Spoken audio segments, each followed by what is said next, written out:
their goal is to get rid of Israel, and that's what they're trying to do, and I see why they want to. The Palestinians have been genuinely more oppressed than the Israelis by far. I took an ancestry DNA Okay. last Christmas. Guess my percentages. Just imagine what would happen if US shared a border with North Korea. Well, there'll be no North Korea. That would be...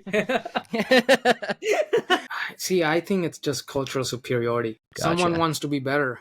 What's going on now in the Middle East is probably just one of the last holdouts. It's tough, but I also want my friend to come back, and I know he's a good dude, and he's doing this because he wants to protect his people.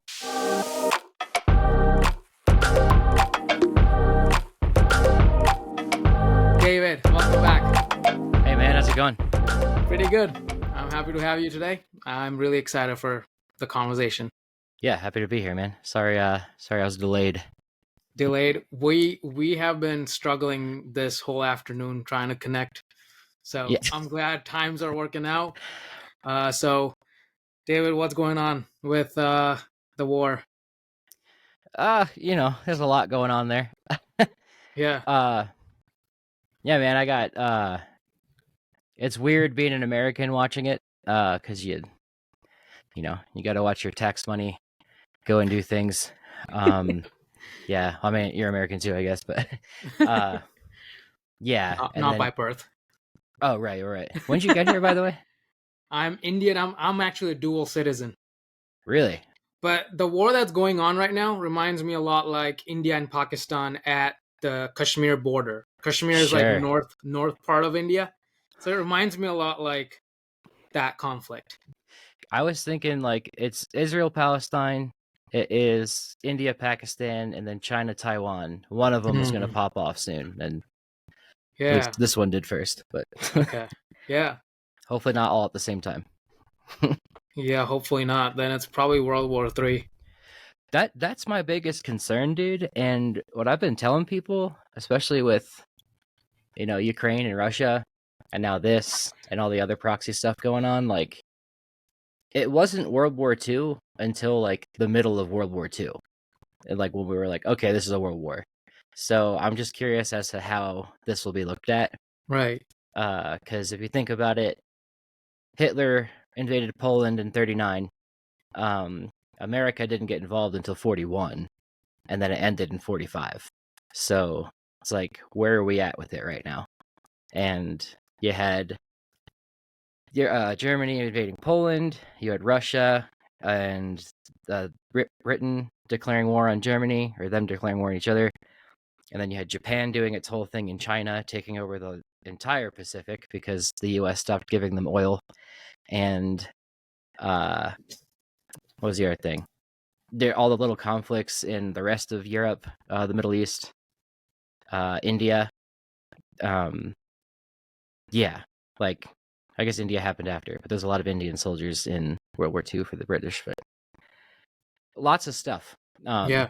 So it's just like sitting in it right now, it's hard to process. And then also imagine World War II via Instagram and Twitter with fake news and AI. Like, that's where we're at. Yeah. Yeah. It's like reality, there's war, and then there's virtual war. Yes. Like, reality is a suggestion. Yeah. So, what is actually... I actually didn't know that... this might be my ignorance or just the sole fact of like forgetting everything from learning from undergrad. I didn't know like this conflict has been like decades old. Like this, yeah. The Arab versus Jews, decades old. And I actually didn't know about it until like all this started, because I'm so deep into like science and health. Right. I forget about everything. And so that's my issue. You seem to take care of your health though, so that's good. Yeah, but that's like, then you tend to forget about like what's going on in the world and like empathizing with people. Like someone will start a conversation about what's going on in the world. I'm like, what? Really? That's going on? Man, I should probably like read more about it. Yeah. So it's crazy, man. Um, I mean, it's a super complicated thing to explain, but some people look at it from the religious perspective that it's been going on for 2,000 years. Yeah. Um, there's also the political perspective that it's been going on for forever because the Levant, that area, has just been super contested. It's the crossroads of three continents, so it's just always going to be contested. Um, and Jerusalem itself is one of the most contested cities in world history. You got the Crusades, you got the Greeks, the Romans, the Ottomans, the Byzantines, like everybody Yeah. messing with it, the caliphates, and then the most, that'll mute. 3, 2, 1. The most recent conflict of it, though, starts with, which I'm sure you're familiar with, is the British messing things up with drawing lines, and taking over things. So when the Ottomans fell, which is crazy to me, the Ottomans only just ended in World War One. You'd think that's like an ancient thing. Um, they fell, and then the British were left with what's called the Mandate of Palestine. And essentially, the British were like, all right, we have control of this now. These people hate each other. These people hate each other. How do we make this work? Let's draw some lines. Yeah. And they tried. And then you had all of the rise of anti Semitism in Europe. So a lot of Jews had nowhere to go. So they came to the Middle East because where else would they go? Or they came to America, like my family did. But then after or during the Second World War, like you definitely had to leave Europe. So a lot came to the Middle East. A lot went to the UK or the Americas, and then or some escaped to Russia too. But then, try not to get too derailed from it. But essentially, there was the Zionist movement, which is a guy named Theodor Herzl, and he was not a religious Jewish person. He was just a Jewish person ethnically, and he was like, we don't have anywhere to go. We have a family, we have a religion, we have a culture, we have a shared like ancestry. Why don't we have a state? So he made what's called the Zionist movement, and that is the idea that Jews should have a homeland, preferably in the Holy Land. But he also floated the idea of Uganda. I think Argentina was on the list too, because like where else? But of course, Argentina's native land. Uganda would just be more colonialism, um, like British enforced colonialism. Mm. And then the Middle East is where our ancestry is from. So it's a whole thing. And essentially, the British were like, I don't know what to do. And there's less Jews here than there are Palestinians or Arabs, because there's Christian and Muslim and Jewish Palestinians too.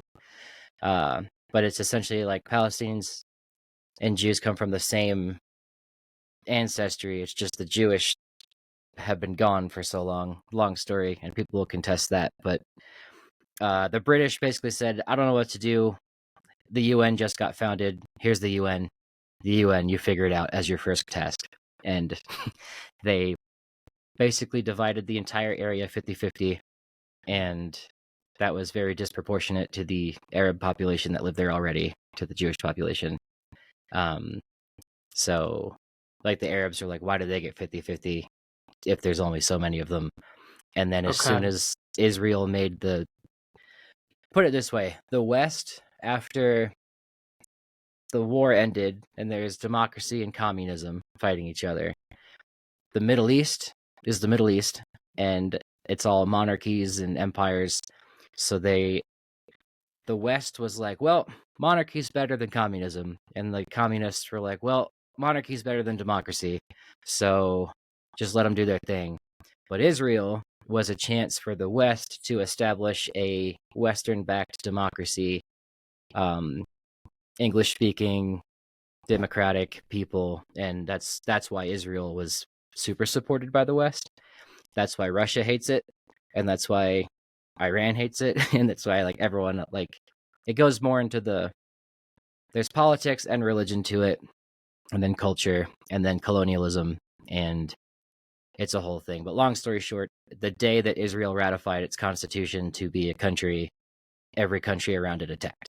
And they defended themselves with Western-backed military and training, and then they took a lot more land in that war. Then another war happened, but they gave it all back. There's been multiple wars, and every time Palestine got smaller and smaller. So it is a mess, and essentially, like, there's the idea of a two-state solution, which is make Israel and Palestine, but other people just think, why can't it all be one country?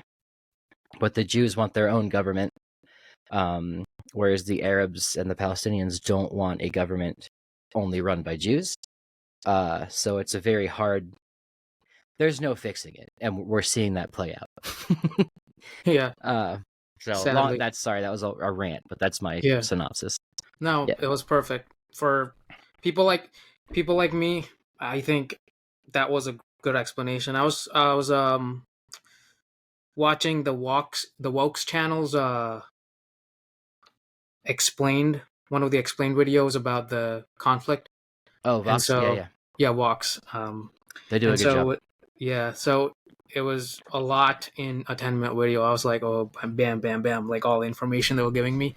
And then when we take a look at the religious perspective, I learned this in my religion classes, how back in the day, like thousands of years ago, probably, like, I don't know the exact timeline, but when we look at the religious perspective, the reason why the land of Israel is so in war and like everyone wants it is because something has to do with like how there's a betrayal between the people and the God. What is your perspective on that in terms of, like, we can also bring in like religion obviously and God, but what is your perspective on like how God said that just because you cannot be faithful to your God, you'll be always in conflict? I've learned that so much during my undergrad. Like, just because they're not faithful, that's why they're always in conflict with everyone. I'm not religious, so I don't have a personal connection to that answer, I guess. But I will say the three Abrahamic religions all have the same God. They just call him something different, or her, or they, whatever you want to say. And then and then if you think about it, there's several sects of Judaism. There's a bunch of sects of Christianity who have all gone to war with each other and kill each other constantly.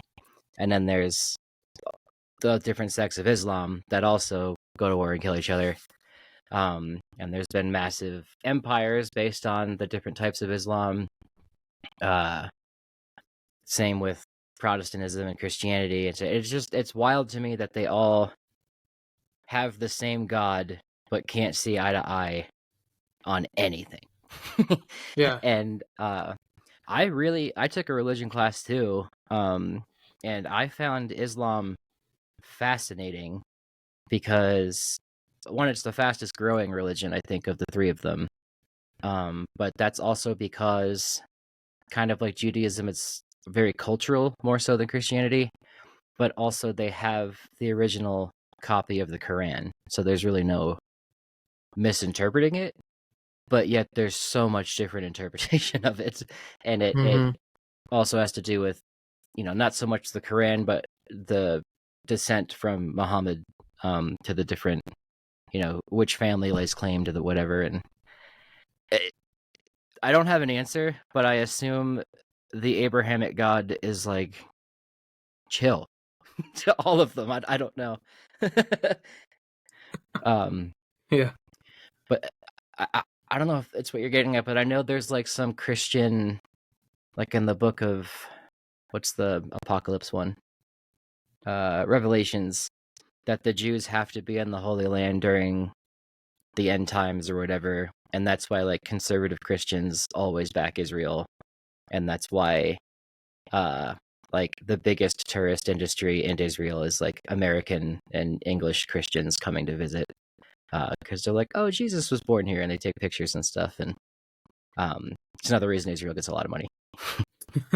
Yeah, Yeah, I would love to visit Jerusalem. I think it's a fascinating place someday when things are safe. yeah, maybe not now. It is. It's very cool, man. There's Greek stuff, there's Ottoman stuff, there's Roman stuff, there's Muslim stuff, there's like Judaic stuff. It's so cool, like all in the same little area. Yeah, so you've Um, been there. So how is it actually being there? Like could you experience the conflict? Like is the environment between the Arabs and the Jews like conflicting, problematic? I will say I was on a tour, so they didn't really bring me near much of that, just for Okay. safety reasons. But I did see and like talk with a lot of Israelis and Arab Israelis about what's going on, and I will say the majority of people, kind of like in America, have very different opinions from what their government is doing, if that makes sense.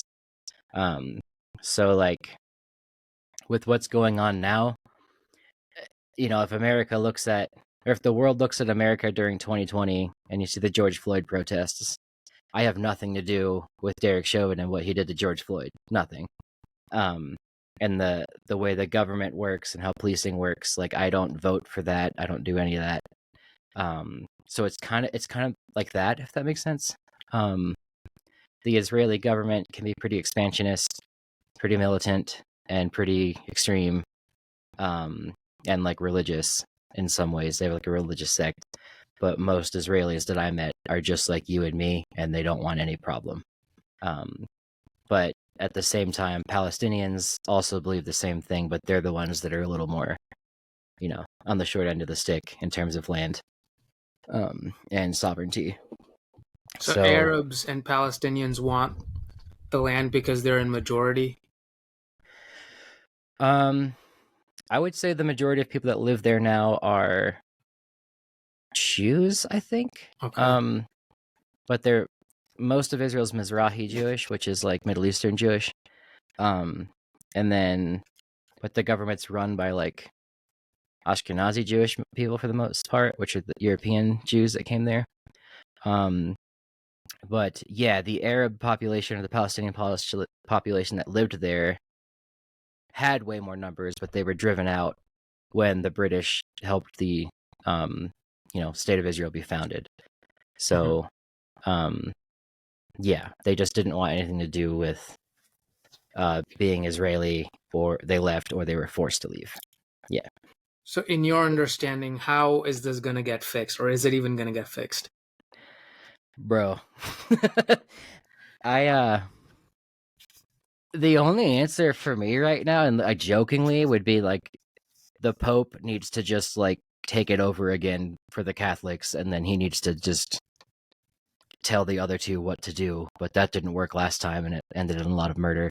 So jokingly, that would be my. But uh, Why are you like trying to add a third religion?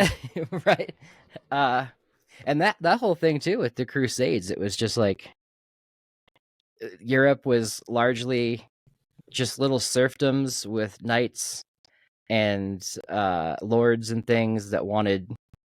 They heard, the Middle East was full of riches and they had the Holy Land, and they were doing just fine. So the Pope was like, "Hey, go get them." And then like all these like poor Europeans were like, "Let's go," and they went, and it was just a mess. But it brought back a lot of. It's like what started the age of exploration and all of that too, because all these Europeans went to the Middle East and were like, "Look at all these goods and these trades and these languages," and wanted more of it. And that's when, right about when the Ottomans took Constantinople and then cut off the Christian world from Asia. And that's why the Portuguese and Spanish went across the ocean trying to find another way to India, because the Muslims cut off the trade routes for them and charged them a lot more money for it. Um, which it causes everything. But um, yeah, I don't know. My default answer would be the UN should just control the whole area and Yeah. just like the world controls it. It shouldn't be one government. But that's what they tried the very first time, and it just completely destroyed. It's like it ended up failing. Yeah. So So how are they gonna control the militant group, the Hamas? that's the thing, man. And just as a secular Jewish American, watching all of this happen, it's like seeing people. I'm completely for the Palestinian plight. Like I understand, I would go to a Palestinian sovereignty thing. I support all of that, but there's a lot of people that just like don't differentiate Hamas from Palestine, or even Gaza from Palestine and Hamas. It's a whole thing. Hamas controls Gaza, and they're a terrorist organization. Came to power in the 80s, and some people say it's not a terrorist organization; it's a freedom fighting organization, which they usually are synonymous with each other, depending on who you ask. And how to explain this? Like, there is the peaceful aspect of Hamas that just govern, that want the right thing and stuff. But then there's the militant group of Hamas that train all day to not commit terror, but what would be the word? Their goal is to get rid of Israel. And that's what they're trying to do. And I see why they want to. But, and then the Palestinians are oppressed, and Israel controls what comes in and out of Gaza. Israel used to be in Gaza, but they withdrew all of their citizens from there and were like, "You guys govern yourselves." And that's when Hamas, started controlling things. But so people see it as Hamas. What they did on October 7th was the beginning of a liberation. But to most of the Western world, and I think a lot of the Arab world, were like, "It's fucked up," Yeah. and a lot of people now are using that as okay, but yeah, they did that, but Palestine has been oppressed for years, so like they have the right to, and it's like, no, because like most of the people that got killed were just innocent civilians, but Yeah. I understand the juxtaposition of a bunch of rich Israeli kids, or maybe not rich, but wealthy, dancing at a music festival miles from a giant segregated area with a border fence that's oppressed, and like why it's just not a great look, But just like here in America, if you and I were at a music festival, we don't deserve to be, shot at and stuff, So it's tough because I see it both ways. I see where they're coming from, and I saw a guy say like he went to the music festival and interviewed, or where it happened, and interviewed people, and one kid said like, how can somebody lose? How can someone do this? You have to completely let go of being human to like dehumanize people this way. But that has to come from something, and that probably comes from being oppressed for so long. And he doesn't say that excuse a kid that was at the festival. He's like, it doesn't excuse why they did it, but I can see where it comes from, and we really need to have this conversation. And that hit me because it's like, Yeah. yeah, So So who is oppressed at the end of the day? Are the Jews oppressed more, or is Palestinians oppressed more? Like we could obviously like talk about this, but like who, in your perspective, who is getting oppressed more? So we will debate this. I would say in the modern state of Israel since 1947, and even beforehand, the Palestinians have been genuinely more oppressed than the Israelis by far, as sovereign citizens living in the area.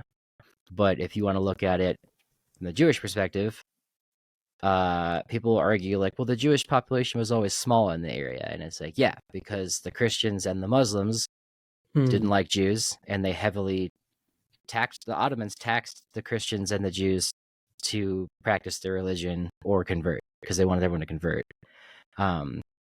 So of course, if it costs a lot of money to practice your religion, you might as well just switch or stop practicing or leave. So that's why there's barely any Jews. The Christians had a lot more power to fight the Muslims, and had a lot more numbers to combat that. Not even like in a war, just politically. So that's why there's more Christians, and Christianity is just more popular and backed by the West. But so the Jews were pushed out multiple times. Hanukkah literally exists because of Alexander the Great dying. And his generals, he left no heir, so his generals couldn't decide on who gets what part of the land, or who gets the empire. So they split it up, and the one who took the area that is now Israel and all the way to Persia did not like Jews, and there was a whole revolt, and that's what Hanukkah is. So it's just all interconnected. And then all the Jews moved to Europe, and then they were super persecuted there, because they're the other, and they're not allowed to own land or do anything politically, which is why Jews became scholars and bankers and things, because there's really nothing else for them to do. They can't own land. So that's where the whole Jewish banking conspiracy and stuff comes from, at least in my opinion. And that's kind of how Hitler blamed everything on the Jews too. It's like, well, the country's in debt. We have no money. Look who runs the banks. And it's like, well, the Germans initially were like, you can't do anything else but run the banks. So like, it's a whole thing. So to say who was oppressed more in terms of like historically, I would say the Jews. But it's all relative depending on oppression, you know? Yeah. Because the other thing too that I struggle with being Jewish is like, a lot of white people will see me as not white. And a lot of white people will see me as white. But a lot of, I'd say most of the world that is not white would see me as white, because I experienced the white privilege that comes with that. And my last name is Howe. It's not anything Jewish. So, because my dad's family is English. So like, I get that aspect of it. So therefore I don't have to fear being deported or pulled over by a cop at all. Like, I just can pass as being white. Sorry. And then, so therefore, when you look at the whole conflict now, most of Gaza is Arab, like an Arab complexion, whereas most Israelis are, Israel's like half and half, like Arab-looking Jews versus white Jews. And it's just, that to me is also a byproduct of, it's just so complex to talk about, but like, it's just my genuine observation. Like, Native Americans, when they were colonized by the Spanish, that's what Latinos are. Like, they're a combination of European and indigenous. And white Jews are a combination of Middle Eastern Arab people with Europeans. So it's not my fault that I'm white. It's just like how historically, like, we just had to homogenize with the group when we were there, just like the indigenous did here. Yeah. Well, very different scenario, but it's like, I guess what I'm getting at is my ancestors didn't choose to be kicked out of the Middle East and go to Europe. And now that we're coming back, they're like, well, it's just white colonialism and expansionism. And I think that's where the whole thing gets really sticky, because I see it both ways. It's like, yeah, the British gave us a bunch of money, not us, I'm not Israeli, to found Israel because we are, you know, mostly white and can start a democratic thing, and we're Western educated, if that makes sense. So it's so complicated, dude. I can't really give you an answer, but I would say currently, to answer that question, the Palestinians are extremely way more oppressed. Yeah. But then you can debate that it's on them because they commit terror attacks against Israel all the time, and every time there's a ceasefire, the Palestinians always end up shooting or sending a rocket.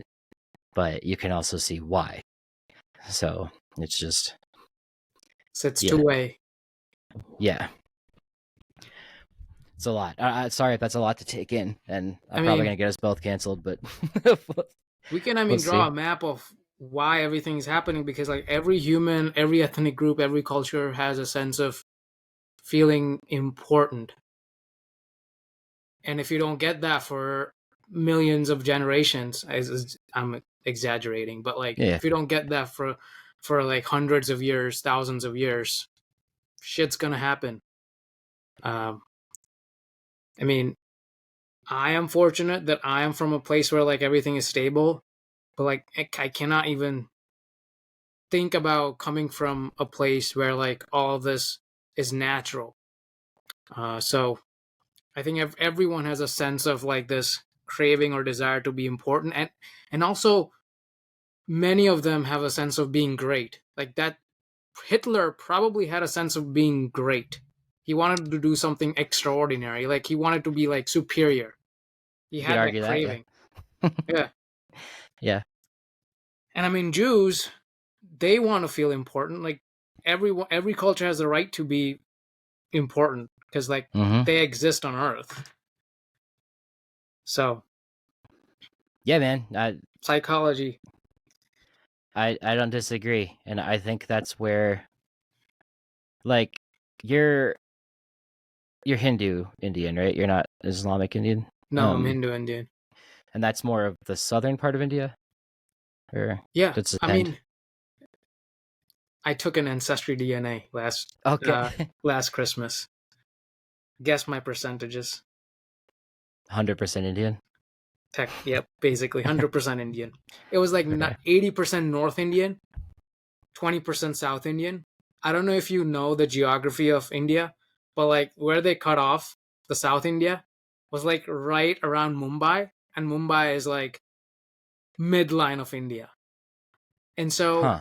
my dad's side is from Mumbai. My mom's Okay. side is from like Gujarat, which is like the west side of India. And so it was disappointing to see 100% Indian, but at least I got that distinction, like 80% North and 20% South. So Yeah. I think we talked about that last time. It's like, not that it's like a racist thing. It's just like kind of how 23andMe goes, because it's a Western company, but like I know Africans get it. It just says you're African. It doesn't really like say, or like you're. yeah, I mean, it says West Africa or Angola, but like it doesn't break it down by county like mine does in England. Like it's like, oh, you're from Kerry County, Ireland. Oh, well. oh damn, that's um, I like a yeah. I think that's definitely a racial bias there, but not. It's just a data bias, but that shows up racially. I think, or the racial bias shows up in the data. Uh, where was I going with that? Right. So you're from India. yeah. Your ancestors have clearly always lived there. There was the whole, British occupation and all of that, and then Alexander tried to take you guys at one point, way before, but he tried, and then, like, yeah, you're from there. Like, if you had to pick a place, like that's India, but for the area that is now Israel-Palestine, it has been so contested politically forever by different people coming in and out. But the only people who have consistently lived there genetically are the Palestinian people. But the complexity of that is the Jews who lived there were also Palestinian people, in my Right. perspective. I could be wrong, but had to leave. And now their ethnicity is completely different, and now they're back, and it's a staunch difference racially and color-wise. So, and culture and money-wise. Yeah. So it's like but I was posting about this the other day. Like if my family had to leave Ukraine, or what is now Ukraine, because of the Russian pogroms that were there, which is when they just rounded up a bunch of Jews and blamed everything on them and killed them. And my family was like, yeah, this is not good. So they left once they got enough money and came here. But here, it's all indigenous land. So everyone's quick to tell me it's stolen land. I was born on Shinnecock land. I'm currently on Arapaho land in Wyoming, and like there's all the land back movement and stuff. And I'm all for it. Like what we have done, the Europeans, to the world is messed up in many ways, and clearly it hasn't. The most hurt that has ever happened in the colonial regard, I think, is 90% of the indigenous population of America just disappearing. And I mean, they did a lot of hurt everywhere. So I understand that play, and I understand, yeah, it is not, I am not native to America. I am not Native American. But if I can't be here, and it wasn't safe in Europe, and it's not okay for me to be in Israel or Palestine, where do you want Jewish people to go? Yeah. And I think that's the fundamental thing that right now people are. It's easy to say, I support Black Lives Matter, cops bad. It's easy to say, I support everyone to live in America, so immigration good, border wall bad. But with this, it is the first time where it is not something you can just take one side on without completely demonizing the other side. That's not the right way to say it. Like, we can all be like, oh, Trump supporters are dumb and boring, or like annoying, and like that's easy enough to say that. And like they can say, oh, liberals are stupid and boring and idiots, and like it's A or B. There's like A, B, C, and D, and Yeah. it's very, very complicated. And just historically, I would say, and when these things happen,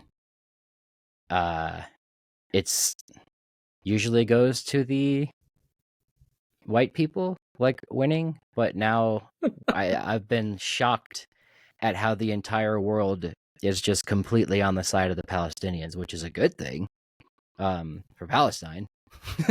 It's just like not, because like the town I grew up in had a swastika like painted all over like the town now too, and it's like I did nothing over there. I'm not part of the Israeli military. I'm not part of anything, and like Yeah. it's just sticky, and all these people don't see the repercussions of it, but they think they're doing the right thing, and I believe they are too.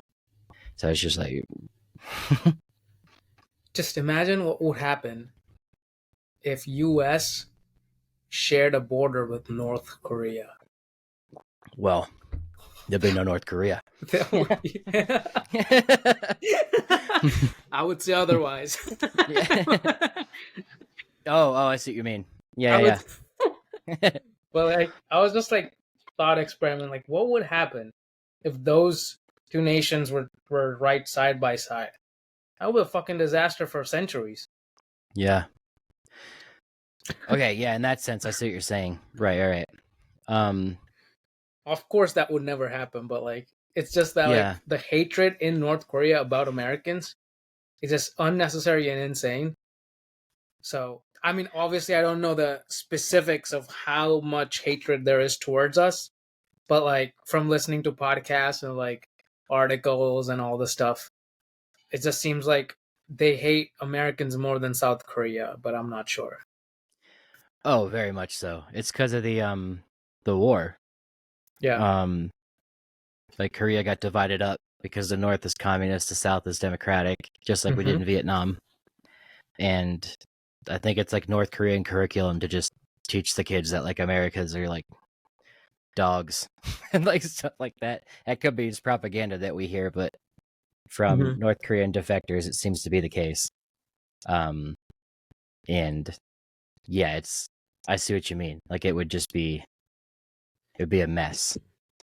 But the other interesting thing too is like in the Americas, this is so sticky to say, and I don't want to get us both in trouble, but like it's so diverse here. Unfortunately, at the cost of the Native Americans being pushed out. But again, most of Latinos are all Native American ancestry, so they're still.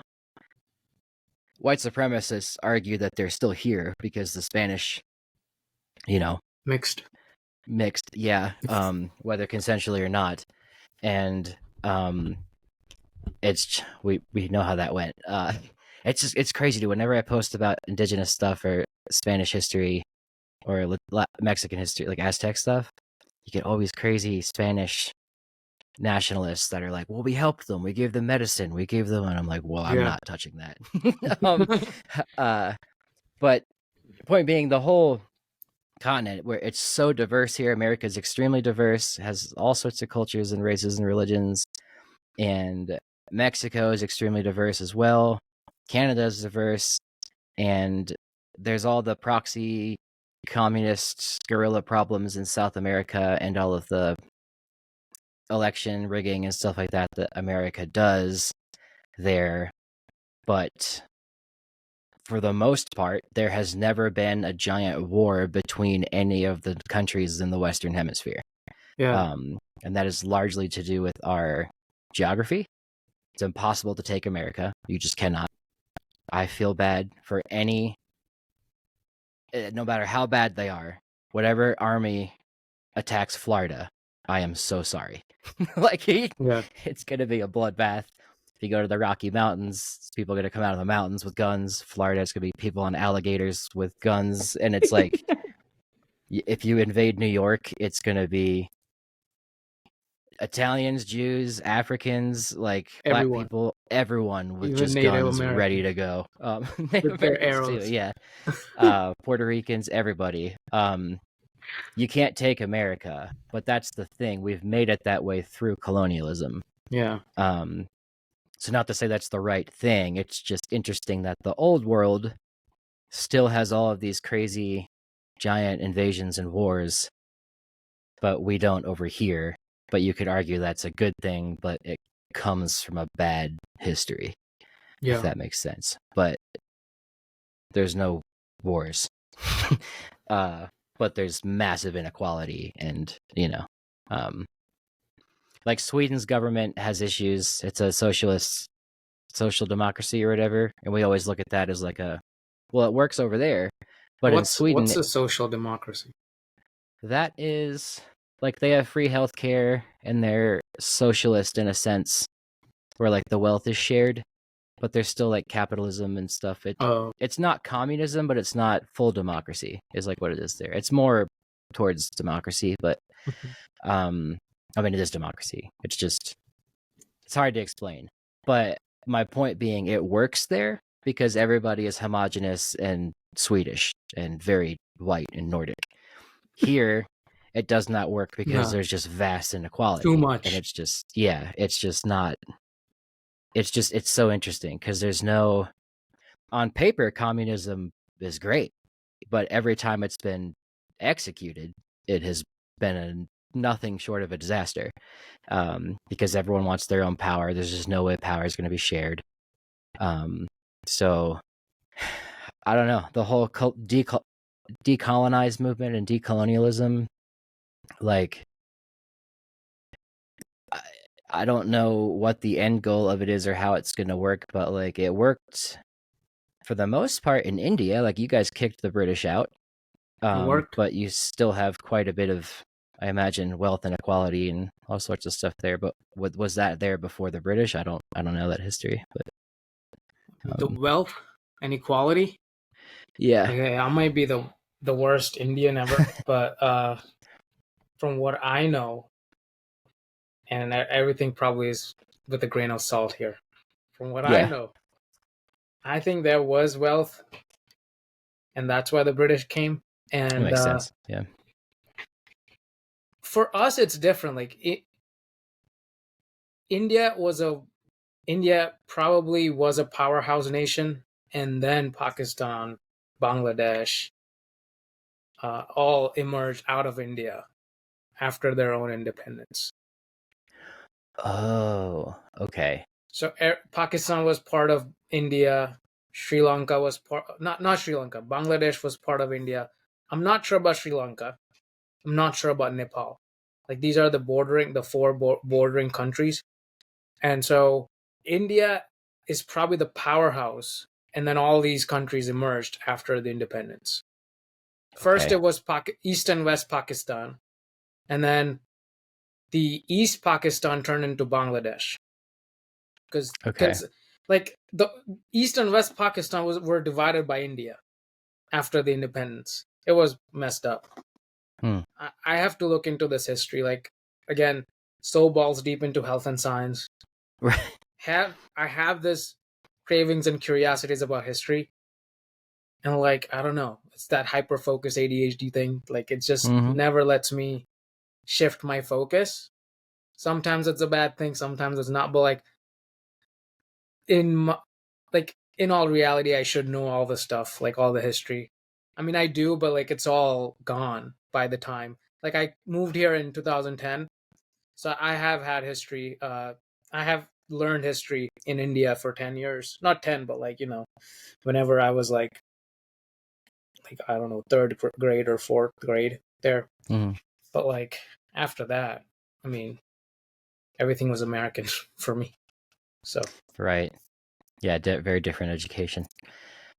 I didn't realize, I knew India and Pakistan were separated, but I genuinely did not know that it was because of, it checks out, because of the British and the independence and stuff, but I just always thought they were their two real and distinct regions before that. But I guess they are, they speak different languages, right? yeah, but they speak Urdu and they speak Hindi, so they understand Hindi. Obviously, I wouldn't know what kind of like percentages people like speak those languages, but like they do understand Hindi, and most of them probably speak Hindi. Some of them also speak Punjabi, which is like a North Indian language, because North West India speaks Punjabi because of the region Punjab, and that border is shared, or not shared, but it's the part of India there is shared with Pakistan. The they share the border, like Pakistan and Punjab region of India. They share the border, and that's why they speak a little bit of Punjabi. Now this is all Pakistan, and then India speaks like a lot of different languages. I speak Gujarati just because the west part of India is Gujarat, but then there's in the south there are like 4, if not more, 5 languages spoken. I know one's called like Canada or something, right? Yeah, Kannada. And then Tamil, Telugu, and then East India speaks Bengali. Bangladesh speaks Bengali. And like that whole region is so fascinating because you have all these different languages, but they're separated. They're different countries. India economically is very high compared to all these other countries. Interesting. And so it is really fascinating. And also then Nepal speaks Nepalese. I don't know about Hindi, but they probably know Hindi, but I'm not sure. But like, yeah, that's the interesting part about that region. But the conflict in the Middle East, unmatched compared to If you don't mind me asking, what is the, like, do you have a surface level knowledge of what the conflict is between India and Pakistan? Like in a sentence? Okay, so I don't know a lot about this detail-wise, but I follow cricket a lot. I don't know if you like cricket. Oh, like the game cricket? Nah, yeah. Yeah. Have you know what it is, or? I don't follow it, but I know what cricket is, yeah. Yeah. I understand conflict from cricket. I can sense the tension from cricket. When India and Pakistan plays, huge tension, huge pressure on both sides, right? Yeah. And you see that conflict on social media. Right now, the Cricket World Cup is going on, and if you look at the Google Trends, like half of them is like Cricket World Cup. And just because it's in India, and so Pakistan has to travel in India throughout this, just because India is hosting this year's World Cup. So I see a lot of conflict online. Since Pakistan is not doing well in the World Cup, Indians are going crazy and making memes about Pakistanis and the Pakistani team. Some of them are personal too. Pakistani captain is framed, and then he is like made fun of online. I don't think that's right at all, because like if India ever had to go to Pakistan, I don't think they would ever come back not ridiculed. You know what I mean? Like if India had to go to Pakistan and play a cricket game there or play a series of games there, the Indian team wouldn't, if they lost, Pakistani crowd and the public will like create memes about India online. It would be trending on Google. they would be making fun of India online too. So I can sense the conflict online, which is I would I would take that instead of the real conflict, because I That's don't want to interesting. experience the conflict. Because in the United But you States, can. there's no conflict between Muslims and Indians. Fortunately, there's absolutely no at least I have not faced any conflicts, and I've not Mhm. been in many. I know many Muslims. I have had acquaintances who are Muslims. No problems at all. I don't discriminate. But there are Indian people here who don't speak to Muslims and Pakistanis, just because they have this internal resentment. I don't know from what, Mhm. because I think it's unnecessary. But I think the virtual world is a reflection of the historical conflict between Indians and Pakistanis, and I see that through cricket. It's very fascinating. They make a lot of fun about Indians just because they're doing so well in the World Cup. They're like unbeaten. They already qualified for the semifinals, and Mhm. Pakistan is not doing that well. They are ripping apart Pakistan and Pakistani players online. The reels are like millions of views, and like everyone is making Wow. uh AI reels. Like it's just they're making so much fun. They're Hmm. ridiculing, mocking, insulting, and it's just disgusting to see. In my opinion, it's funny, but like, Yeah. Yeah. what would happen if I went to Pakistan and I said I'm Indian? It's like you going to North Korea. You know what I mean? It's like facing so much hate. It's that bad, huh? I know what you're getting Oh at, yeah, but yeah, yeah, but it's like I think yeah. So with the North Korea example, I was just like giving you an exaggerated an example, but extreme. like Yeah. if I went to Pakistan and if I said I'm Indian, like they would probably laugh behind my back and like make fun of me in Hmm. whichever way possible. Like it's just the natural attitude. And is it? Does it stem from the Pakistanis believe they have a right to land in India, or vice versa, or is it just a cultural superiority thing between them? I think it's just cultural superiority. Someone Gotcha. wants to be better. Hmm. Someone wants to be better, and like Indians believe they're better, obviously, and then Pakistani believe they're better. But like, who is who is who is creating? I don't know, like who is kind of creating the standard, anyways. Like who there's even if there's God, even Hmm. if we have Hindu gods and they have Allah, who is gonna like? Both of them believe that they're better at bottom line. So like, I think there's like the superiority complex all of them Yeah, have. that tracks. It's interesting you bring up the cricket example though too, because there's it's before I was born, so definitely before you were born, but I think it was 1988 or 89, 86, in the 80s. There was a Olympic hockey game between the U.S. and the Soviet Union, and it was like one of the most watched sporting events in like world history because it was like the U.S. Damn. versus Russia, but not in a war, but it was on ice hockey, and they were the finalists, and apparently it was so intense, and the Americans like barely won, and it was like a huge like Cold War like USA thing, and like it's it's crazy how sports become a proxy for that kind of stuff. Yeah, Like when you said the cricket thing, I was like, huh, I get it. Yeah. yeah. I would rather have sports as a way to kind of get rid of the anger and resentment than actually flying missiles. I don't I know. guess that's kind of what sports are for. It's like Yeah, an outlet for aggression. Yeah. exactly.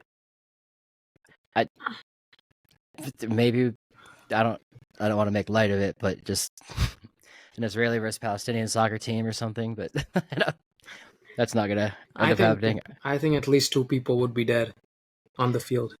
Yeah, it's bad, dude. It's And the crazy terrible to thing say. too, when I was there, yeah, I mean, it's true though. Like Israel Palestine is like about the size of New Jersey. It's not big, and it's very densely populated, and it's mostly an arid desert from what I saw, and they have to like terraform and desalinate all the water to have everyone live there. But like the IDF is one of the strongest militaries in the world, but it's the country the size of New Jersey. Um, and like Crazy. all of that happens like right there. So Gaza, like I think it's another country right now. It's like literally the size of Manhattan. Like it's not a little bigger, longer than Manhattan, but it's it's small. So like when these people are trapped there and they're dropping missiles on them, it's like you're dropping missiles on New York City and they're stuck on the island, you know? But there's a whole other thing with that too, and it's like the Egyptians won't let them through the border at the other side. And the Egyptians are like, "Oh, the Israelis aren't letting. That's the Israelis not letting them in." But like, I don't see if Israel hates Palestinians so much, like you think they would want the Palestinians to leave and go to Egypt. But the Egyptians don't want Hamas in there either, and I think that's the thing because the Egyptians had their big revolution when I was in college, so like 10 years ago. And that was a whole thing with Muslim extremism and versus the Muslim Brotherhood and all that too. So they just like we don't keep it there, and a lot of people aren't like seeing that. I think, but I could be very wrong in that assessment. I don't know, but yeah. And then it's a whole proxy war with how I say this. Saudi Arabia has basically just said like, and Egypt too already has. Israel's going to be there. Let's just start trading and having a normal relationship. This is normalization. And Iran does not want that because they don't want Israel to exist. So the fact that Saudi Arabia was about to shake hands and start trading with Israel, Iran was like, no. And that's when, was it? Sorry. Oh no, I was like connecting the dots. Gotcha. So I thought you were telling me like, don't say that. no, Oh. my way of like just I don't know. I don't know. It's just a funny way to Oh no, just you're good. connect the I just dots. wanted to make sure I wasn't making you like uncomfortable saying something No, wrong. I'm chilling. I'm Cool. doing good. That's just my whole take on it. But Iran and Saudi Arabia are two different types of Muslim, the Sunni and Shia. Yeah. And I believe Palestine is mostly Sunni, if I'm correct. And they don't. It's just so weird. Like they have the literal translation of the Quran that they can go from, but there's still so much difference. And yeah, Iran controls all those little proxy armies all over the place, and so does Saudi Arabia. And that's why Syria is still a war zone. And then Russia's involved, and then we're involved. And everyone made fun of Obama for like being a drone enthusiast because like you bombed a lot of kids over there too as collateral damage. And I mean, just point being, in any war, kids die, but it's just with AI and I mean, I don't want that to happen in any way, Yeah. but with the AI and the misinformation and like they're showing like videos of kids that are dying in Gaza, but it's from like a war that happened 10 years ago, but they just say that it was now and then, but I'm not denying it's clearly happening. But they did that with Ukraine. They did that with Russia, and like Russia was using old videos from other stuff to say like, oh, this is what the Ukrainians are doing to us. And it's like, no, we've seen that before. It's just crazy. Like you wouldn't have had this in World War II. And like the Japanese attacked Pearl Harbor. So the Americans were like, okay, now it's our problem. We're going to stop you. And we had been giving Japan, we forced them to trade with us in the 1800s. And we're like, you need to open up, quit hanging out by yourself. Let's start trading. Gave them all sorts of technology, gave them invested, and like they modernized from 67 when Matthew Perry went there to World War II very quickly, and ended up taking the entire Pacific. And America was like, that is our thing. No. So they went and took out Japan. But the whole way they did that, they were like firebombing Tokyo, and they were firebombing all of Japan because, one, we knew their houses are made out of paper and bamboo, so it would burn very easily and spread. Didn't even have to drop the nuke. But we also dropped leaflets ahead of time being like, hey, get out, we're going to bomb. And the Japanese army, hid behind the Japanese citizens as well, because they can't. It's just the same thing. It's just we didn't have. It's not the same thing, but imagine if the Japanese had Instagram and TikTok back in the day and were live streaming this and sharing the videos and the atrocities, right? You would be like, fuck America. But then also, if you saw what the Japanese were doing in China, you would be like, oh. So, and I did this in stand-up the other day too. It's like, there was a Nazi ambassador in Manchuria during the rape of Nanking, and he wrote back to Germany and was like, hey, it is pretty fucked up over here. It's like the Nazi had to say that. So it's tough. And then my Jewish family will tell me, like, my Jewish family that's affiliated with Israel, not my immediate family, that Israel's the first Jewish state. So therefore it's going to get tons of scrutiny because people don't want a Jewish state. I don't know if I agree with that, but that's just what they're telling me. And then anything they do gets put under a microscope. And right now, everything they're doing is being extremely posted online. It's like called a war crime and all this and that because people don't want it to exist. But then also at the same time, like, it's war. Those people are trapped in a tight city and they're getting bombs dropped on them.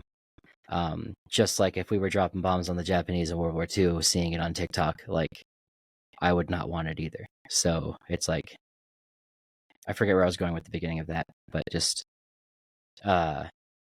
it's more scrutinized because of how intense the debate is, and then people will be like, well, Jews will use the excuse of we've been persecuted so long to be like, you're lying about us and stuff like that. And like, clearly the IDF has been lying about some stuff, but also that's Hamas's exact same strategy too, is just lie and post all sorts of stuff. So it's tough, man. Again, I don't know if this is going to get you taken off YouTube or not, but I don't think so. Should it? I really don't worry about it.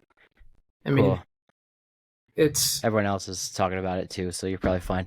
Yeah, I mean, it's a topic that everyone is talking about, and then you didn't say anything that.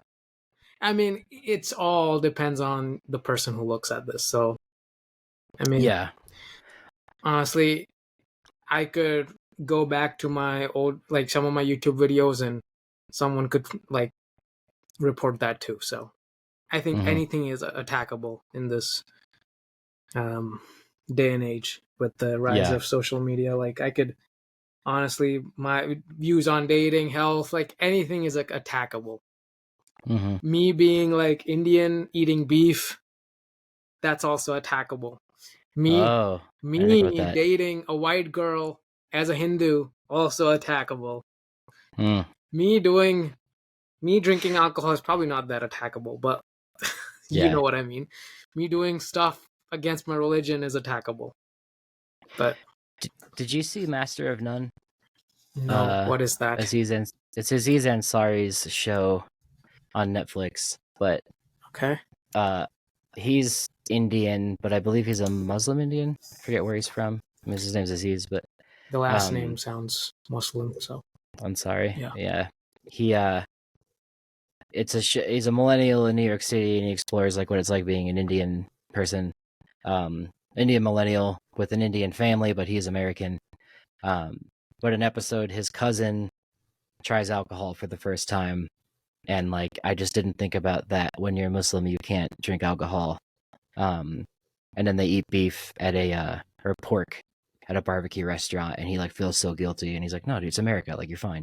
And I just, little cultural things like that I don't think about, because Jews are super kosher, the ones I grew up around, and that just means you can't eat something with split hooves, so like no pigs, no deer, It's weird, but you can eat cows. They kind of have split. Well, they don't have split hooves, but it all stems back to trichinosis. I think like pigs were unhealthy to eat, and that's why it became a rule. And you can't eat shellfish either because they're kind of gross. Or people were allergic to them. I think that's why it kind of became part of the religion. I don't know, but then halal is the same thing. It's the same thing as kosher, but Yeah. It's just is interesting. I forget where I was going with that, but as a kid, I had family that could only eat kosher food, and I thought that was, as a kid, I was like, that's dumb. But like, I get it now that I'm an adult. It's their religion, and they gotta follow it. But Yeah. And my thing about religion is really different. I don't know why.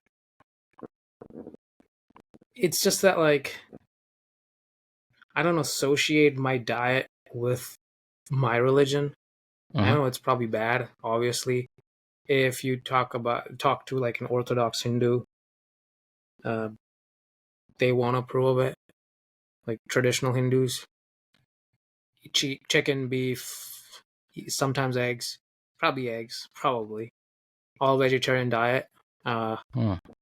So my perspective is so much different, and this is probably, I'm not gonna say it's modern Hinduism because I'm not gonna start a movement and like be like this whole like leader of men, modern Hindu men. So I'm not gonna do that. But it's just that, like, I believe in a lot of stuff in my religion.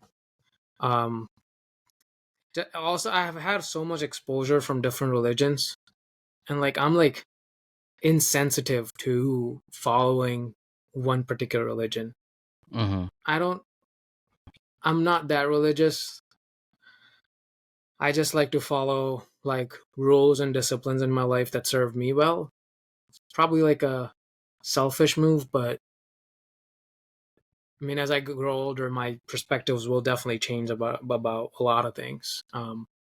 Yeah. But as of now, as being 23, I dissociate diet from a religion because, let's say we talk about beef, right? I should not even touch beef. I shouldn't even have beef in my house. I just bought beef from Sam's Club. It's $14 for 3 pounds, 93% lean.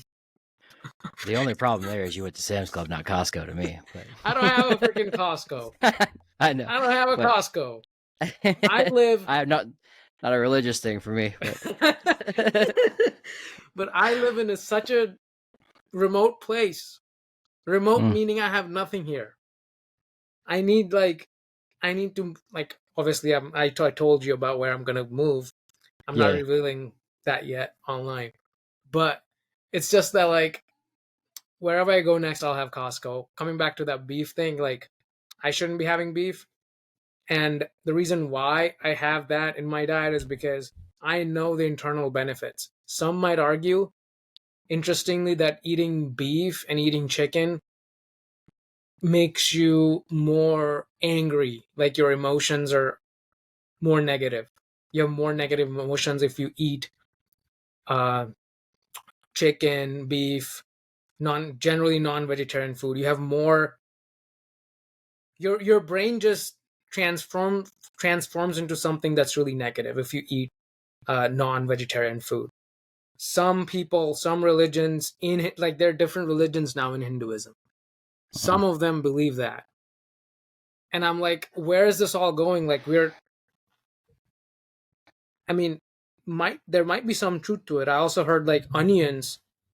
Some religions don't eat onions. In this subgroup of Hinduism, say that it increases lust and anger. Like, interesting. very interesting. There's no scientific proof of it. Now, I eat a lot of onions, and I have both of that, so it doesn't not track. But I don't have anger. But... Anyway, sorry, cut you off. No, it was fine. Well, but like, it's just like stupid claims like these does not make sense. Does not make sense. And you think those are just like they're religious things? It's not like a scientific claim. It's a religious claim. It can't be scientific because it's not cannot be proven. Gotcha. Literally Okay. cannot be proven. How can you prove onions will increase anger? The only thing I can who would fund this study? No Mm-hmm. one, no one will fund this. It's just like you have to do MRI. You have to check the uh, the anxiety part of the brain, the amygdala.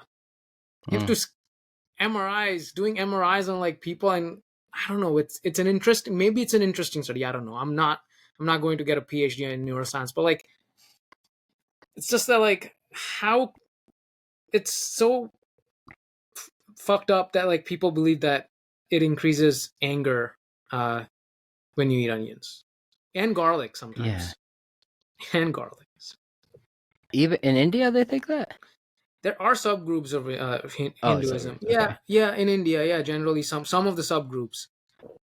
I mean, there are probably a lot of subgroups in India, religious wise, but like I can't name all of them because I don't know all of them. So, and I don't Gotcha. want to target like particular group. That would get me banned. Mm. I don't want to Just say to anyone's name.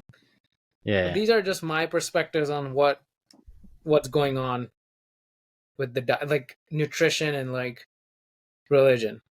Does not make sense.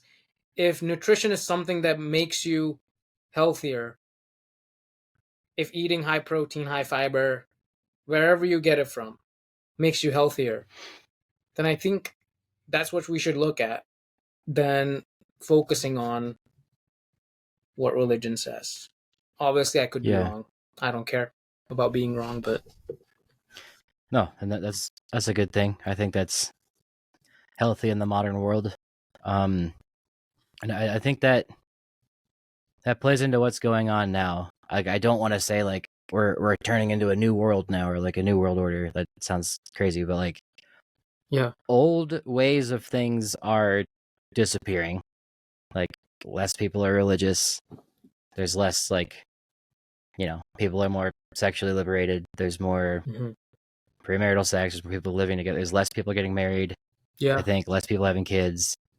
Like what's going on now in the Middle East is probably just one of the last holdouts, hopefully, of like old beef, like that. Finally, just we can move past or something. But I think the world's just struggling with how to move past it in the most equal or Mm. non-genocidal way. Yeah. Um, and it's just tough. But then you're talking about perspectives, like it's it's hard because so many people overnight, like that I was friends with, like I still am, Hmm. just immediately came out with opinions that I did not know they had, and I was shocked by that. And like like the stuff at Harvard and all that stuff, I was like, what is happening? Um, and like I'm hoping after all this blows over, like we finally have more than two ways of looking at something, because this is like proof to me that you need that. Yeah. Um, and in the American government right now too, where it's just liberal, conservative, and nothing else. It's just the GOP is falling apart without Trump, or because of Trump, I should say. And then like they couldn't figure out a speaker. Now the new guy who's a speaker, I've never even heard of him. Uh, and they're all trying to kiss Trump's ass. But then like Biden's not liberal enough for some of the liberals, but he's too conservative for some of the. It's like Yeah. it, there just needs to be a third option, and I'm hoping this is a world event that is like, okay, we can't just keep doing these binaries anymore. Um, There's but always I don't know. nuances. There's always gray areas. I don't know why people don't understand that. And that's the thing, man. Like, I'll those posts I've been putting on Instagram. Like, I only share them in the close friend stories, really, because it's like I trust those people. Yeah.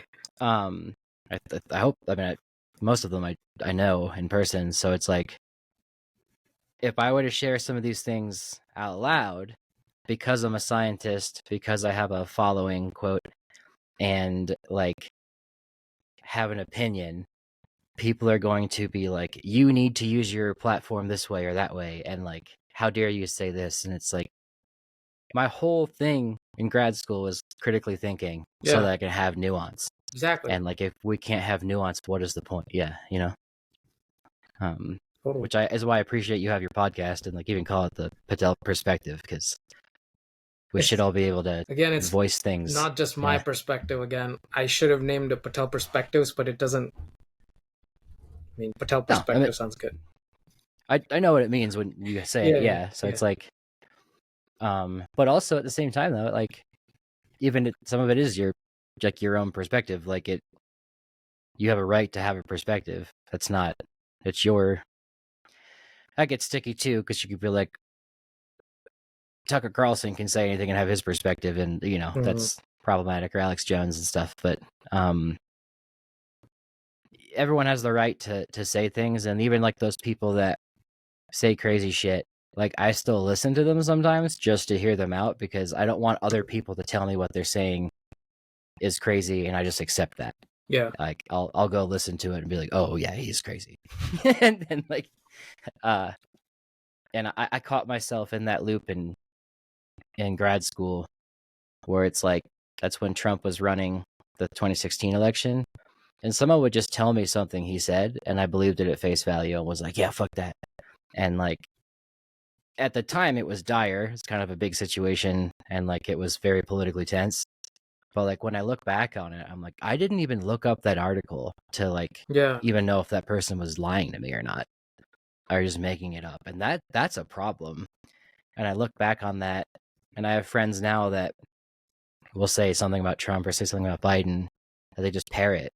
And I'm like, yeah, but do you really think that? And then they're like, why are you like a Trump supporter now? And I'm like, no, I just like To get defensive. Biden can be wrong about things too, It's just like sorry, I cut you off. But No, sorry.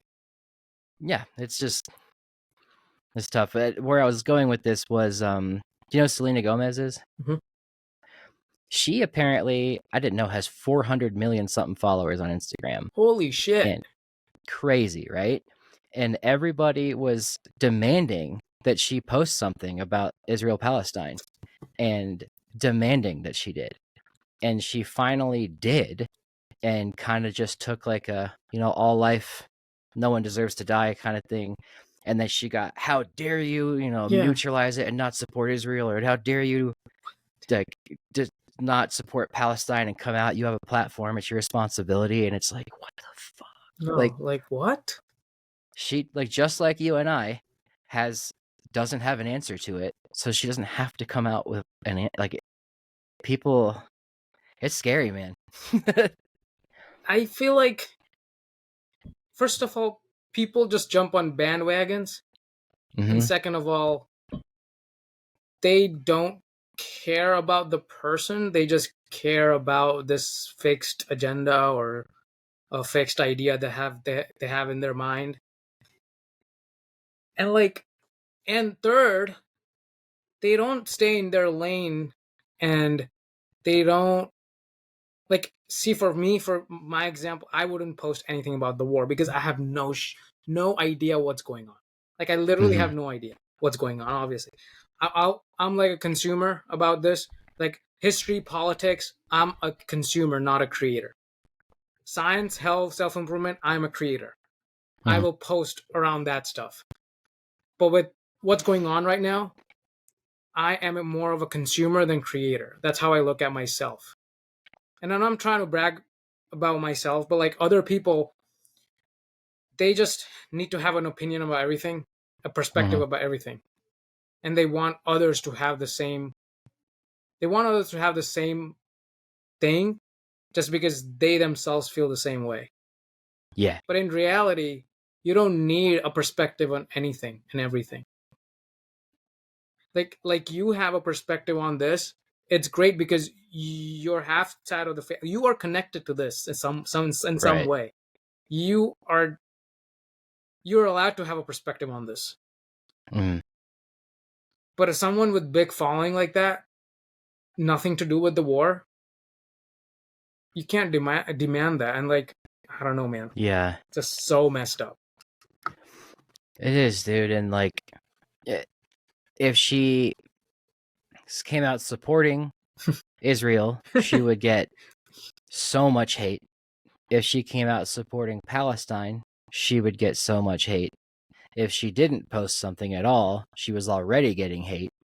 And if she made a neutral statement, which I believe she did, Yeah. she's still going to get hate. And it's like, you can't, it's a wild world, dude. And I am connected to it and adjacent to it for sure. Yeah. And I have a friend, two friends that have been drafted to go back to fight. And it's like, I Shit. have that. So, right. And Yeah. it's real for some people. And like, at the same time though, like I'm conflicted on it. So it would be like, I don't want to compare it to World War II again, but just it's tough. Like I don't want my friend to have to go into Gaza and shoot someone innocent on accident if they like shot at him, you know, or on purpose, or I don't want him to get step on a mine or something. Well, at the same time, I don't want the army going into Gaza at all. And like, it's just, it's tough, but I also want my friend to come back, and I know he's a good dude and he's doing this because he, you know, wants to protect his people. So it's tough. But I'm going with that. Like, I don't post about it publicly because one, I'm a dog and rock archaeology account. I can't like just immediately start posting this stuff because I'll again lose half of a following or I'll isolate. Not even because they disagree. It's just not what they're. Some people don't want to see it. Yeah. Yeah. So it's just hard, but at the same time, it's like I'm very connected to it and I feel strongly about it. So it's I want to post about it. It's just a weird world. I don't know, but yeah, I like having conversations like this. But yeah, I guess that's that. What was I gonna say to you? Right, yeah, your nutrition. That's what we were gonna talk about, right? Or just nutrition in general, exercising. Oh yeah, it was just an example. But yeah, I would just make content around that because I have that drive and I'm connected to it. Everyone Yeah. could be connected to nutrition. I'm not saying no. Like it's Mm-hmm. it's that okay. Let's maybe something else, right? Like diet and religion, right? I'm connected to that, so I'll make content around that. But Gotcha. in the war stuff, like I'm not connected to it, and the only content I would make around that, or only perspective I would have, is like of a self improvement lens, like what we can learn from human behavior. That's the only content I will ever produce if there's a conflict like this in the future or current conflict. Mm-hmm. So that's what I would do. Gotcha. Okay. But yeah, you're doing like I enjoy your stories. Like it's very, it just keeps me up to date with the world. You don't think it's coming off as like preachy or anything, or I don't think no? so, man. You're connected Cool. to it. I don't know. Like it's authentic. It's you. Cool. Yeah. I try not to come off as like this is the right way to think versus this is the wrong way to think. It's just like here's what I think. I think there's a lot of um, nuance in what you say because nuance is always. I feel like whenever there is gray areas in someone's thoughts and beliefs and perspectives, I think that's coming from a really logical side of them. mm-hmm. I can just always connect it to nutrition, man. Like some people think intermittent fasting is good, magical. Right. Others think it's bullshit. But there's Where are you at on it? me, I feel like Yeah. you have to use it as a tool. Like let's say like I always do intermittent fasting when I'm trying to lose weight, when I'm cutting. Because it's just psychologically just feels better instead Yeah. of spacing my meals out. Like having Because you're more in control, or huh? like because you're controlling your diet, or Yeah, it's like it's much easier for me to not eat than space my meals out. gotcha. Yeah. But this cannot work when you're bulking or when you're trying to build muscle. This will not work for a person who eats 3,500 calories a day to maintain their weight. Mm-hmm. This is not going to work for a person who is 6'5", runs like 5 miles every day plus strength trains like every day. This is not going to work for them. Intermittent fasting is the worst diet for that person. I, on the other hand, I'm not an athlete. I'm just a normal person sitting at my desk doing my work, Right. doing podcasts, sedentary. Mm-hmm. 90% of the day, the only time I work out is in the gym, an hour, 1.5 hours max. For me, intermittent fasting is just it. Sometimes it's easy, sometimes it's hard, but it's generally easy when I'm doing a cut. And so I feel like this is how I connect it to what you were saying. There's always a time and place for it. Uh, there's always nuances, gray areas. There's nothing is like binary. Mm-hmm. And then I'm glad that like my self improvement consumption online and even books like taught me that. So Good. yeah, And nutrition seems to be a pretty nutrition and fitness, especially with like Andrew Huberman and stuff. It's like a hot topic. Well, it's always nutrition and fitness is always a hot topic, but right now with the neuroscience part of it, for sure, it just seems like all these like biohacks and things like that. And I like it's hard. Sometimes it's like hard to see it because I'll be like, is this person just trying to sell me supplements or something? yeah, Or like tell me I have to take an ice bath every morning to be fit?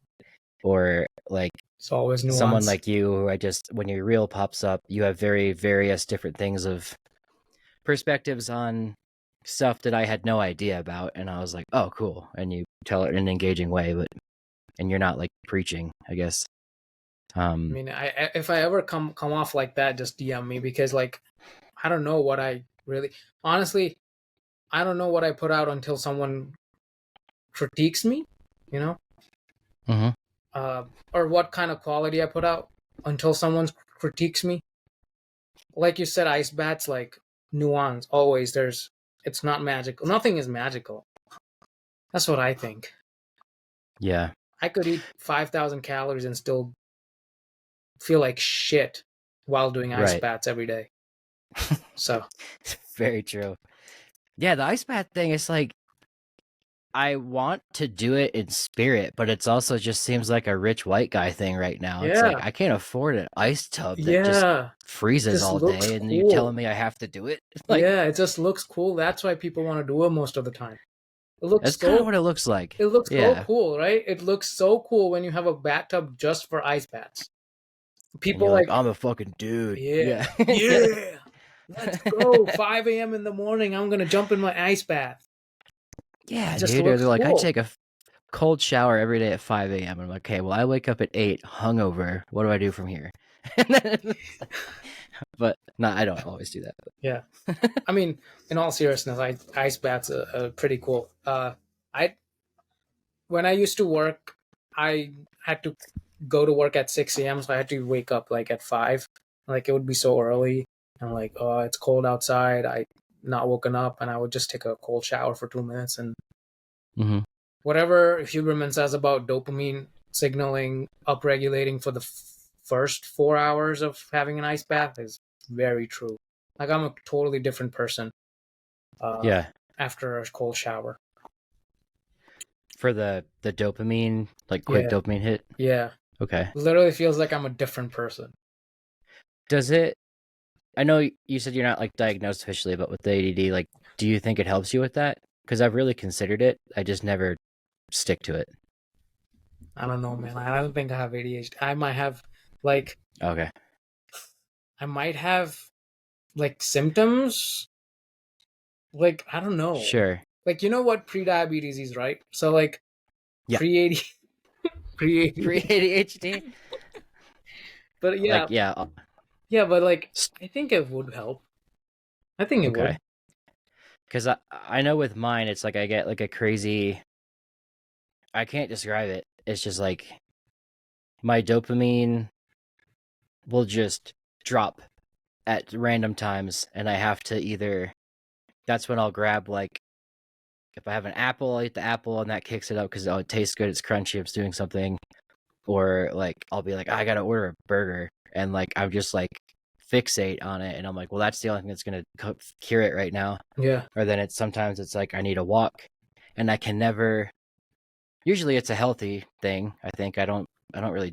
I drink socially. I never have the urge to like pick up a beer and just drink it by myself. But I see where people do get that, but I can never regulate it, and that's what ADHD is really. Like you can't regulate your it just like randomly will withdraw and go away. So I have found that working out consistently though definitely at the end of the once I'm in the car on the way back from working out with my friend, it's just like I feel good. I know I did something good. I burned calories, built muscle. Yeah. And it was good for my mental health. So then I feel good. Yeah. So I just always wonder, like, if I were to do showers every day at 5 a.m. that were cold, would it really like regulate me more? But I'd have to really put effort into doing that, I guess is where I'm getting at. It doesn't have to be at 5 a.m. It could be like 8 a.m. hungover. True. Yeah, that was just specific from the other day. But yeah. But yeah, I just want. I guess I'll say it on air. I think we talked about it last time, but I appreciate you being helpful with the fitness stuff because it's like I've always wanted to do it, and like no one doesn't want to be fit, but I just never. I guess how would I describe this other than like I got a Gold's Gym membership years ago and was like, all right, I'm gonna be fit. I'm gonna go every day. And I had no idea what I was doing, like literally nothing. I knew how the machines worked, because I could read the little thing on them, but I had no idea. But then my friend took me, and there's a Planet Fitness in towns where we go, and he was like, "Hey, you do 10 reps, then 8 reps, and then 6 reps and 6 reps, and like each increasing weight on this one, and then you do back one day, and we'll do arms the other day, or biceps, triceps, back, chest, legs." And I just never knew any of that. And now that I know that and I'm not with him, I'll go by myself and I'm like, okay, it's chest day. And then like I'll just do the chest stuff by myself. And I definitely would love to stress to people it's not overwhelming in the sense that, oh, I got to do this every day. I got to be fit. It was overwhelming to me because I had no idea what I was doing. So now I know. So I appreciate you helping me with it. And then, well, I guess, I mean, he's been the one teaching me, but you at least were like, when we talked about it, like I had something to talk to you about it, if that makes sense. Yeah. I appreciate that. I think it's my job just because I'm trying to grow my personal brand around my transformation. And so if I have lost that lot of weight, I feel like I just have the ability to just inspire other people, if not help other people to lose weight and hopefully build muscle. Because what I found is like I did hardcore intermittent fasting when I lost weight, and I lost a lot of like my muscle mass. I lost strength too as a function of that, so I felt weak. And when you don't do strength training while you're losing weight, it could impact your strength negatively. And so that's why I now emphasize strength training like other health accounts do. The importance of it in not losing muscle while you lose weight. Yeah. Because like I used to play cricket. I used to play cricket before I lost weight, and I was fine. Like I played good because I played in tournaments too. But after I lost weight, something happened. I can't play that good anymore. So I left the tournament playing now because I don't think it's the priority right now. But if I had to play a sport again, I would. And if I had to lose weight, I would keep doing what I'm doing. Yeah. Yeah. That's how I knew. Like, the fact that I played cricket made me realize that I decreased strength after my weight loss. I wasn't able to perform that well in terms of hitting the pitch. So that's how I knew. Gotcha. That's interesting. I'd never played cricket, but I guess thinking about it, you do have to use strength to hit the thing. Yeah. Yeah, man.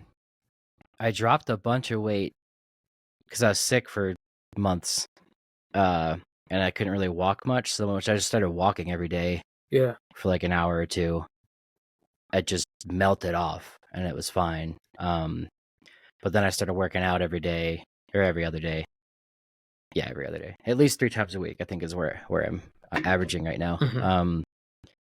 And like I've gained a little bit of that weight back because I haven't been walking as much because it's colder out now and it's not Oh summer. yeah. And I was trying to clear my head from a breakup and stuff, but like that was mainly why I was walking. But now it's just like, but it's like I've gained a little more weight back, Yeah. but I still feel a lot more in shape because I've been working out. Whereas before it was just like I gotta lose weight. Yeah. And like yeah, so I like this feeling more. And like yeah.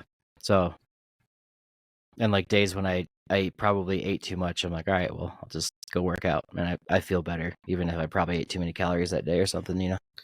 It's just easy to not eat than burn it off. Just so easy. That's what I think. Yeah. That's what I remind myself every time when I'm eating. It's like you never Yeah. know what could trigger like a binge, because Oh. I was eating onion rings yesterday, and I was like, "Oh, fuck, I want to finish this whole fucking plate.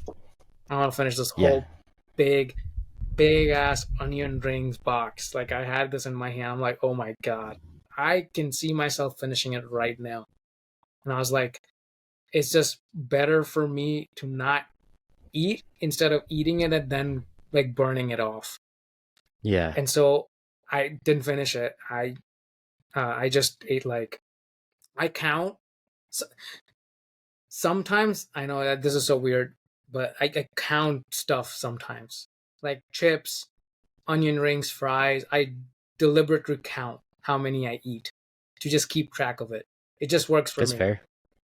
because if I let go, I know that I will try to burn it off, and that's not really healthy, Mm. because then it's like you get in the cycle. Every time you binge or every time you overeat, you think that, okay, I'll burn it off. But like you can never burn off 500 calories in an hour unless you like did so much work. Like you destroyed yourself. Yeah. That's what I remind myself all the time. That's a good way to look at it. Because I did notice, like, I was eating Triscuits the other day, and like whole grain, it's healthy. I was eating it with hummus, like it's vegetarian or whatever, and like not that I have to be vegetarian, but healthy in a lot of ways. Uh, I then looked at the box, and it was like 6 Triscuits is 120 calories, I think, or 160, something like that. And I was like, oh man, 6 of them? I probably ate like 12. So then I was like, I just don't think about that stuff sometimes. So I don't think counting is weird at all. Like you probably should. Yeah. Well, I can see where that gets unhealthy, but yeah. See nuances again, like it could get Yeah. unhealthy, but like if I, let's say your example, if I'm not full at 12, okay, well, I have space for like a real meal. That's how I would think about it. Like I wouldn't Hmm. kind of like shame myself for it. I don't know. I'm I'm not sure if you do that, but like I'm just saying, like personally, if I ate like 50 fries, I wouldn't shame myself for it. Or if only if I wasn't full after that, because now I know that, okay, I have room for a real meal, or like chicken or beef. Hmm. Yeah. Okay. That makes sense. Yeah. It's tough stuff. And like when I was younger, I just never thought about it because I was younger. And my parents always had me on some diet as a kid. Like they tried we were on Atkins, or we were on Jenny Craig and stuff because Mhm. it was the 90s and that was like the thing to do. The early 2000s, I guess. But so I just grew up like getting annoyed by dieting because I was like, Yeah. it's dumb and like you're just gonna give up in like 3 weeks anyway. So why Yeah. do it? And then as an adult, it's like, okay, I really gotta stick with something. Mhm. Yeah. I was talking to the one of the dietitians on my podcast, I think 2 podcasts ago. We were talking about how putting kids on a diet can negatively impact their mental health, and that was pretty touching for me because not only you mention it right now, um, no disrespect to parents, no No, one no, no. knows what Yeah. they're doing. Even I didn't know what I was doing, and I still don't know what I'm doing. But just Yeah. learning about facts from experts just really opens up a conversation about important things. So it's just that like putting kids on a diet, keeping kids on a diet might not be the best thing for kids. And when I think about my life, I wasn't on a particular diet, but I was always told that I'm fat. And then I was always told that I need to diet. Same. So that could also be a factor. Yeah. And we talked about that in therapy. I'm glad it's not just me though too. Because yeah, like it definitely warped my sense of nutrition as a kid. And then my parents are nurses too, so I just always took what they were saying as like a medical value. Mm-hmm. But they're also, like you said, just people trying to figure it out too. Yeah, So, honestly. um, so it sounds like you've overcome it a lot though, so that's good. Yeah, because when I don't want to say stupid, but like, it's probably the best word. My culture probably has the most stupidest dieting philosophies ever. I can't even. We'll probably stay here for like 3 more hours if we break down every myth. Mm. There's so many myths.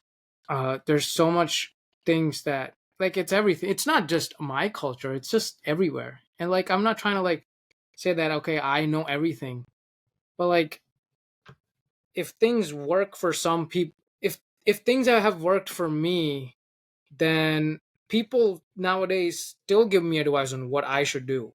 But I know what works for me. It's like saying a doctor, like this medication, like it's me going to a doctor saying, I know this medication will work for me, but the doctor is the expert in that scenario.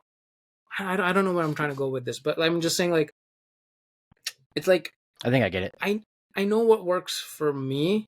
I'm not Mm-hmm. trying to say that it won't work for you. And if something works for you, then don't tell me it will work for me because I know what works for me. You Yeah. know?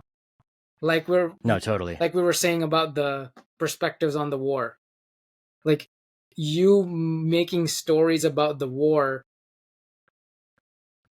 is justified by the fact that you are somehow connected to it.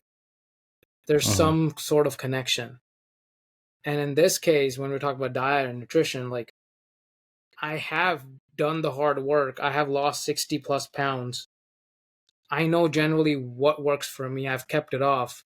Like some people will still try to tell me reiterate myths that I don't believe in. And it's just so annoying. Mm-hmm. And so I have to work so hard to like restrain myself mentally. Like don't say any dumb shit. Like don't Right. disrespect other people because that's not what I want to do. Yeah, yeah. But like yeah. I saw someone like not calling you out, but they were just like commenting on how you were working. You were making a funny post about the gym, Yeah. and they were like telling you how to work out differently. And I was just like, leave him alone. He's like clearly having fun. He clearly looks good. Leave him alone. I mean, maybe if you were hurting yourself, he was trying to help you, but I don't know. I always find that stuff funny that people are Yeah. like, what you need to do is this. And I'm like, all right, well, Yeah. you're a 6'5" Viking. I am not. So it's like, yeah. The reason why comments don't bother me anymore because when I listen to this big podcast like Joe Rogan's podcast, You Will Live podcast, they probably have millions of dumb comments. And if Mm-hmm. those comments don't affect them, then who am I? Like I'm Yeah. nothing compared Mm-hmm. to big creators. Like they these people have put in Uberman puts in so much work that I can't even keep up to his podcast. Like so much Dude, content. It's if someone puts out that much content, that long of content, pieces of content, there's no way they can't be successful. And with the work like he does, there's no way you can't be successful on YouTube or anywhere. it's like a well-researched paper every time he does a Exactly. podcast, and Oh I my am impressed goodness. by it. It's Yeah. crazy. The I don't even amount know what of he's talking about half the time. yeah, Like, seriously. I have to rely on timestamps and like I have to rewatch some stuff if I don't understand it. Some Yeah. of the stuff, and I feel like one time he said that his raw footage of the podcast is 6 hours long, and then and his editor probably edits it down to like 2 hours. On Wow. top of his full-time job as Associate is professor. a Yeah. professor at Stanford. Oh my goodness, Mm-hmm. that's called some real work. So if he Yeah. will not get offended from comments, I have no right to be offended from my comment, because like everyone has their own journey. You have your own journey in terms of growing your Instagram account around Right. what you learned about dogs and archaeology. Me, I have gone through my journey, so I don't feel the need. I just take like a giggle, and like obviously sometimes it gets offensive, but like having conversations like these and just doing the Mm. work, it just feels much better. Yeah. No, that's good, man. And I stopped. Like, if it's a comedy thing I'm posting and the comments are like, "This wasn't funny," I don't let that bother me because people just suck. Um, but like, it does tell me, okay, maybe that doesn't work for everybody, but not every comic works for everybody. But if it's like a comment about, you know, the way you put the face paint on could come across as like appropriating Cherokee something something, I'll read it and be like, okay, they're probably right, but they're just trying to look cool on the internet for calling me out. And like clearly that wasn't my intent. Um, and then other times too, I mean, it there's been one or two I'm like, okay, that's fair, I won't do that. But other times it's um like a constructive compliment on like, hey, this was really funny and I liked it because how did someone phrase it? I really liked the undulating pace of the way you narrated this, which I didn't even think about. I just narrated it the way I did. So when I went back and made more videos, I continued that, and that always does well. As opposed to just like shouting information at you real fast. So sometimes I read them, especially like when I just posted something, but like on my YouTube lecture that has a lot, like occasionally when I get bored, I'll like look through some new comments, but there's just so many I can't Yeah, that's real look through them work. all. It's work, yeah, and then Real you work. just it's gonna ruin your day when you see someone that's Mm. like, oh, actually, so you're just like, I'm not gonna do it. No, you Yeah, put in so much work and like one comment, it's just not worth it. I mean, yeah, I read all my comments. Trust me, nothing close to what you get, but still, yeah. but still, the comments I read all of them. But like one comment, we'll see in the future. But like I'm pretty sure like one comment won't tear you down, because you put in a lot of work in that lecture. So Yeah. yeah, There's a few where it was like I said something completely wrong or I misstated something, and those are when I was consistently called out for it. That's when I was like, okay, I'm gonna put this into the description that I made an error. Um, but when people are like, lecturers shouldn't curse, or like, I stopped watching when you said, and I'm like, I don't care. Like, but some of them do hurt because it's like, oh, I put that in there for a creative reason yeah. and you didn't like it, but I don't let it. Used to let it like affect my day. Now I just can't. I got too much else to do. Um, but yeah, Yeah. I'm proud of you, dude. You've been cranking stuff out. The quality looks really good. I always stop and like watch it because I'll learn something, but also like it's fun to see you coming into your like personality and creativity with it. Thank It's you. fun. Yeah. It's just gonna grow from here. I don't prepare. I have not prepared to stop during PA school, even though how rigorous it looks like. I It'll be a just, good outlet I just to get wanna, away from yeah, it. I just wanna keep Yeah. going, because it's something that I would build, especially podcasting, especially YouTube. I don't care about Instagram, but like I really do like YouTube. Mm-hmm. Uh, and so I really don't want to stop, even if it's like one podcasting once a month, or like even if it's like every 2 weeks. My range is like every 2 weeks to once a month. That's how I prepared it for PA school. But yeah, Yeah. thank you. I appreciate that. Yeah, man. Um, no problem. I was just trying to think for one, I was about to sneeze. That's why I made that face. But then two, uh, for PA school, like the fact that you even have it planned out already is like you're way ahead of the game. So respect to that. I just kind of did it as a way when I got home from work. I wanted to do like something relevant to my like degree. Mm-hmm. So I would start with that. I mean, my job is relevant to my degree, but it's not what I specifically wanted to do with it. Yeah. So yeah, man. No, I'm proud of you. I do need to go to the gym here soon. So, Alrighty. yeah, but yeah, it's good. It's fun to see your stuff, and I'm always happy to come and chat because Awesome. it blows my mind. You're 23. Like I assume you're my age. I hope I'm wise like 20 or 30 something. But I'm not gonna get egoistic over here. I'm just making fun of myself. I'm just No, you're old. good. I go to bed at like 9, 10. I wake up at like 6, 7. I'm old. Yeah. I'll leave you with this advice though. Then my recently deceased great uncle, who was very Jewish, came here from Russia when he was born. Went to World War II, Mhm. fought in the war. Told me you always have to be able to laugh at yourself. That was his like number one piece of advice to me all the time. Yeah. And it helps you with this. I mean, I'd known that adage beforehand, but like when I do something stupid, I like laugh and then I'll think about it. I'm like, yeah, it's true. Like he was 98. No, he's 101. So it worked. So yeah. Yeah. You know when I always laugh at myself? In the gym. You know why? Yeah. Because I'm the shortest. Me too. I never really thought about it till right now, but yes. What's your height? 5'5". 5'5". Yeah. Me too. Nice. With shoes on, I'm like 5 or boots. I'm 5'6", but Oh yeah. no, Boots are gonna 5'5". come out now. Yeah.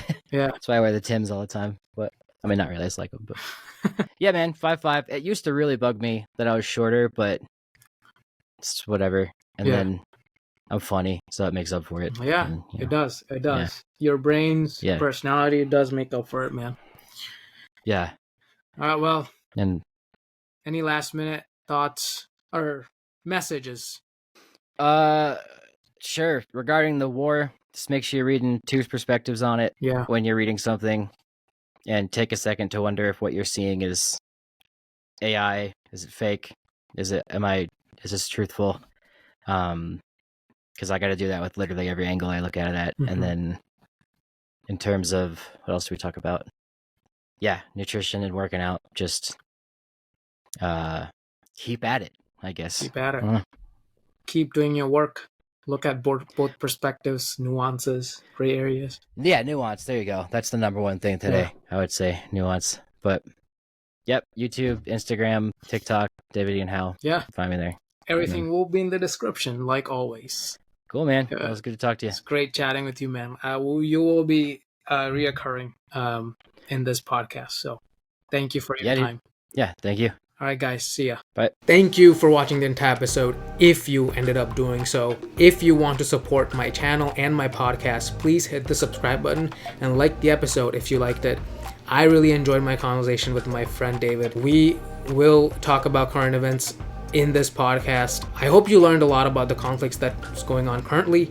If you would like to donate to the conflicts that's been going on right now, there's a link in my Instagram, so go check that out.